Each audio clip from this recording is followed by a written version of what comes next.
আসসালামু আলাইকুম। আমি ডক্টর সৈয়দ গোলাম গওস আশরাফি। আজকের এই ভিডিও বার্তায় আমি যে বিষয়টা নিয়ে কথা বলবো, সেটা হলো সাইনোসাইটিস এবং এর সহজ ঘরোয়া চিকিৎসা। ভিউয়ার্স, চুন ব্যবহার করে আপনারা সাইনোসাইটিসের ঘরোয়া সমাধান নিজেরাই করতে পারেন। প্রসেসটা একটু আলোচনা করতেছি।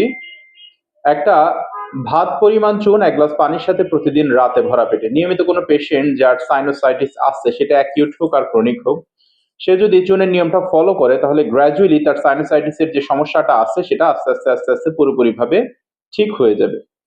ভিউয়ার্স, এটার কোনো সাইড ইফেক্ট নাই। যেকোনো বয়সের পেশেন্টই এটা ব্যবহার করতে পারেন আপনারা। আর এটা সম্পূর্ণ ট্যাক্স ফ্রি এবং কস্ট ফ্রি। ভিউয়ার্স, আমি যেভাবে আলোচনা করলাম হয়তোবা কারো কোনো প্রশ্ন থাকার কথা না। বাট তারপরে যদি কারো কোনো প্রশ্ন থাকে so you can ask me. 01785857116 এটা আমার ফোন নাম্বার। আর আমি আমার প্রত্যেকটা ভিডিওতে বলি একই কথা। এই ভিডিওর মধ্যে this video does not replace the actual medical advice. Always consult with the doctor for the further medical condition. Viewers, ইনশাআল্লাহ নেক্সট কোনো পোস্টে নতুন কোনো বিষয় নিয়ে আপনাদের সাথে কথা হবে, দেখা হবে। ততক্ষণ আপনারা ভালো থাকুন, সুস্থ থাকুন। আসসালামু আলাইকুম।